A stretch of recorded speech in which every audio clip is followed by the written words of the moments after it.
Good morning. Today is Friday, April 29th, 2022. I'd like to share with you an important essay that was written many years ago by Rabbi Dr. Norman Lamm of blessed memory. There is a fundamental dilemma or problem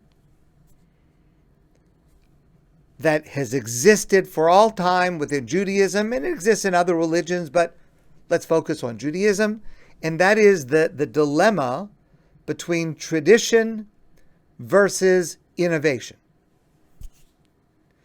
This debate, this dilemma is ancient, it's complex, it's never fully resolved, which means that we need to face it in every generation and to look at it and to come to our own understanding of it in every generation for each of us. And the question is, when does conformity with the accepted custom shade off into rigidity? Or when does willingness to experiment move past just becoming liberal to becoming radical and contemptuous of the inherited values of the past? And this is an aspect of this question that comes up very often.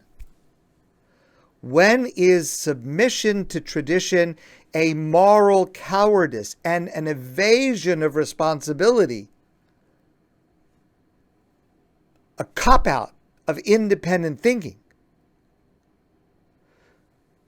Versus when is the desire for change just a thoughtless lust for sensationalism and whatever is popular?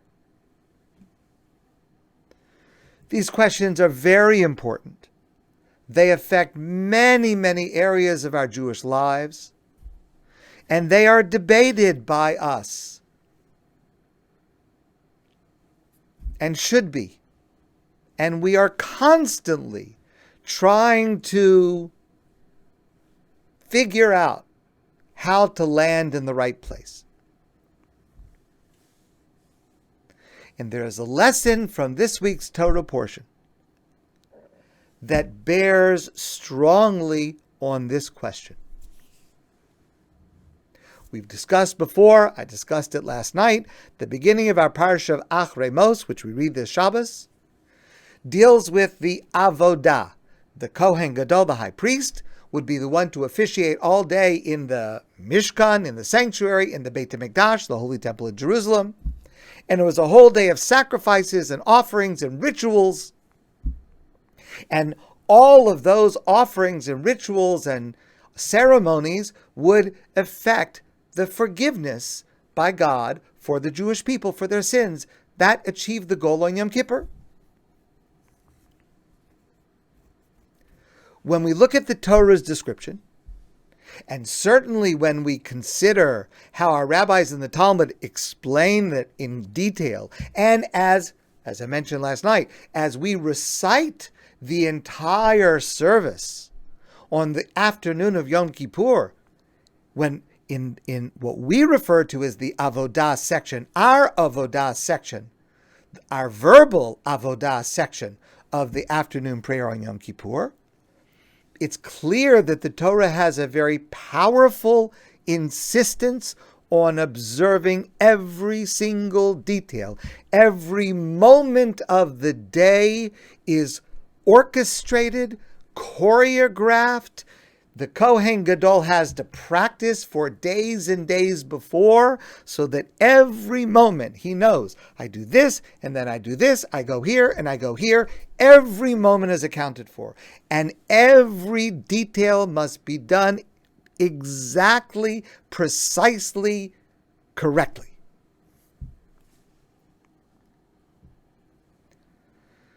And the Torah makes it clear that even the slightest deviation would result in disaster.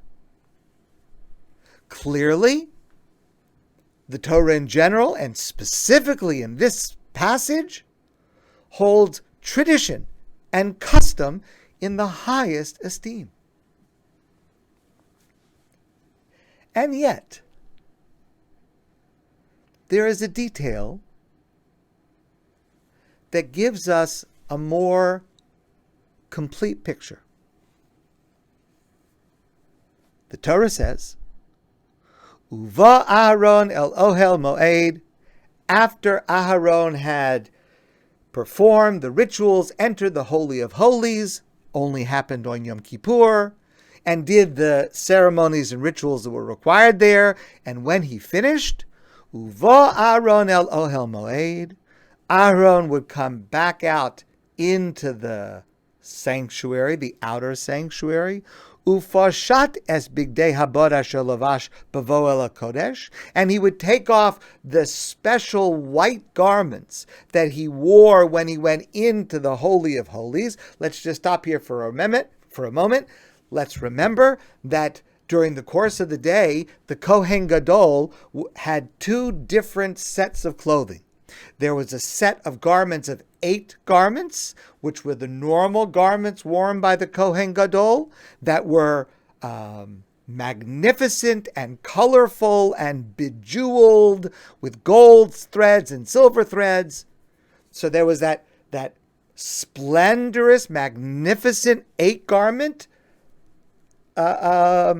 outfit.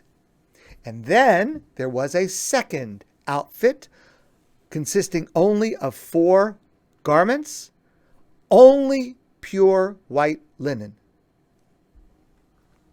And the Kohen Gadol had to change back and forth several times, with the idea being, whenever the Kohen Gadol would enter the Holy of Holies, he had to take off the gold, take off the silver, take off the jewels, and only be dressed in the most pure, humble white garments. So when the Kohen Gadol came out for the last time, and he took off those white garments for the last time, v'hinicham sham, and he shall leave them there. What does that mean? I know when I finish Yom Kippur, I take my clothes home and they go right into the hamper for the dry cleaning. Talmud says that's a very important detail. Melamed, it comes to teach you that when the Kohen Gadol took off those white special garments for entering the Holy of Holies, when he took them off for the final time at the end of Yom Kippur, Melamed shetu'unim geniza, those garments had to be buried. He was not allowed to reuse them the next year. Okay, one time. And they're new garments. He didn't have them on that long. He certainly didn't get them soiled. He could have cleaned them. He could take them to the dry cleaner just like I take my talis to the dry cleaner. But he had to leave them there. They would be buried. And next year he had to have a new set of garments. Why? Why can't you use the old ones? They last a few years. Additionally, the Mishnah teaches us that these garments were exceptionally expensive. Fine linen, carefully made, tailored. Why waste them? Why not put them aside for the next Yom Kippur? Okay, I understand. If the next Yom Kippur you gain a little weight, so you're going to have to get new ones, all right. Or if you lose a little weight, okay, fine. But under normal circumstances, why throw them away? They're perfectly good. Listen, please, to what Rabbi Lamm suggests. With all of the concern that the Torah has to adhere to the prescribed ritual, to be loyal to the unchanging tradition of Jewish practice, the Torah also very much wants us to avoid the problem of routine, the danger of routine. Boredom and rote is poison to the spirit and the soul. And that's why the Kohein Gadol has to follow every step of the procedure exactly as prescribed in every detail. And yet, the garments, they had to be new every year. They had to be fresh. You take out a new suit from a package, a new white shirt from the package, it's never been worn before. Because that newness of the garment, when the Kohein Gadol put it on that day for the first time, it was intended to inspire and evoke an inner freshness and enthusiasm, like a person might feel with a new suit, a new garment. Yes, it does look the same. You know, sometimes my wife makes fun of men's clothing. If I buy a new shirt and I put it on, and I say, oh, wow, this is a great shirt. I'm so happy with this shirt. And she say, it's a white shirt. It's exactly the same as every other white shirt you've had for the last 50 years. Okay, but this is a little bit different. It's new. It's fresh. Okay, fine. But there has to be a newness. There has to be a freshness. And this has got to be a symbol for all of Israel that boredom is the slow death of the spirit. And only renewal can grant life. The authentic Jewish view on the dilemma of tradition versus change is this dual approach. Which is correct? The answer is yes. Both are correct. We have to insist on the unchanging framework of action. We have to behave in accordance with Jewish law in all its details, the fixed pattern of activity transmitted from generation to generation. But we must demand at the same time that inwardly we are always bringing a new spirit, a new insight, a new intuition into what we were doing. Objectively, there is tradition. Subjectively, there must always be something different, something new. Shira chadasha shibcha gu'ulim. They sang a new song. And it may even have been with the same words as the old song. But it was sung with a new enthusiasm, a new understanding, perhaps a new melody. We find this emphasis on internal novelty in every area of Jewish life. In Jewish law itself, which insists on preserving the outer form of our behavior, at the same time, our sages cautioned us against mitzvahs hanashim melumada. We should not simply do a rote, routine observance of commandments, just doing it like because we did it before and we do it tomorrow in the same way every day. No. We cannot habituate ourselves. Yes, it's true. Every year we perform the same Seder, but every year it's got to be new. There have to be new insights, new stories, new ways of explaining it, new context depending on what's going on in the world, new ways of presenting it based on who is in the room at that time. It's got to be new. We may light Shabbos candles every Friday night, and again, outwardly, the actions may be the same. But many of us have the custom that when we light Shabbos candles, we say a special prayer. But that prayer should be new. What do I need now? What does my family need now? What perhaps does another person I know need now? It's the today's prayer. It's not the same Shabbos candle lighting as last week.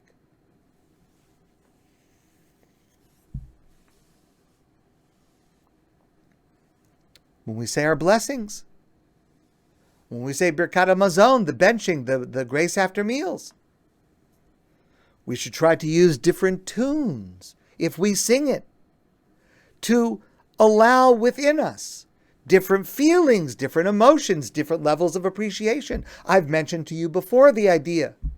In the Amidah, we say the paragraph, Modim Anachnu Lach, thank you, Hashem. What a great idea. Take just a moment and think to yourself 3 reasons that you are grateful to God for 3 things at this moment. I'm grateful to God. And I promise, if you think of 3, you'll come up with 5. I'm grateful to God that I figured out how, at this moment, the light is not shining in my face. That means that every time I say that prayer, which is 3 times every day, 7 days a week, same words, but it's new. It's new because I'm thanking God for something else. I'm realizing something right now that I'm grateful for. And it challenges us to rethink our gratitude to God. We thank God for getting up in the morning blessings that we say. And that's an amazing thing. Of course, we realize that there are those who are unable to get up from their beds in the morning. And if we can, we are grateful. And every word of those prayers when we awake should be as if we are seeing the world for the first time, a new world. Because in fact, our sages teach us that it is a new world. Our sages teach us that the way God creates the world, God is Mechadesh B'tuvo Kol Yom Maseh Bereshis. Every day God creates the world anew. This morning, it's not just another episode of yesterday. This is a new world, a new morning.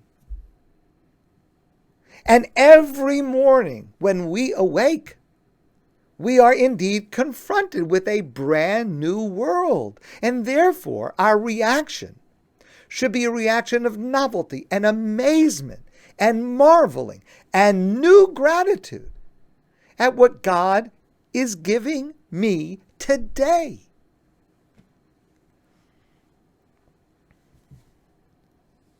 Rabbi Yitzchak Luria, known as the Arizal, the great Kabbalistic master, emphasized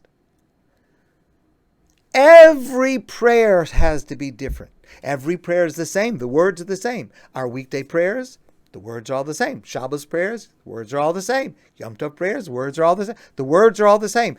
But the Arizal says the prayer's got to be different. The words can be the same, but my feeling about them, how I understand them, the context in which I'm saying them, the emotion that I have, the circumstance in which I find myself, all of that changes the words, changes what the words mean to me, changes my prayer. Every prayer must be unique, even if it's the same words.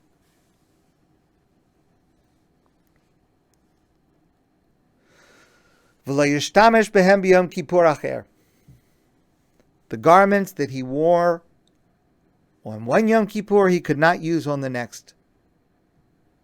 Rav Nachman of Blatslav put it this way: if we shall be no better tomorrow than we are today, then why is tomorrow necessary at all? There must always be something different. Because change in the life of the Spirit is necessary to keep the mind and the heart alive and healthy and alert.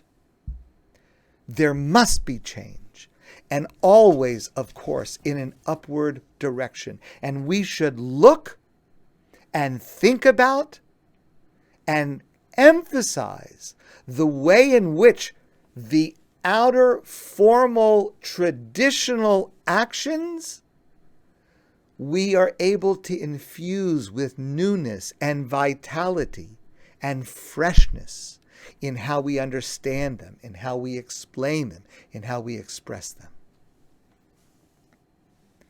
This was summed up beautifully in the last will and testament of one of the great Jewish translators of the medieval period, Rabbi Yehuda ibn Timon. Before he passed away, he left the following advice to his son, Rabbi Shmuel. He wrote, "Ma tov b'chayim im pe'ulasi hayom kamo ha'isa b'yom esmol." What good is my life if today's actions are the same as yesterday's actions?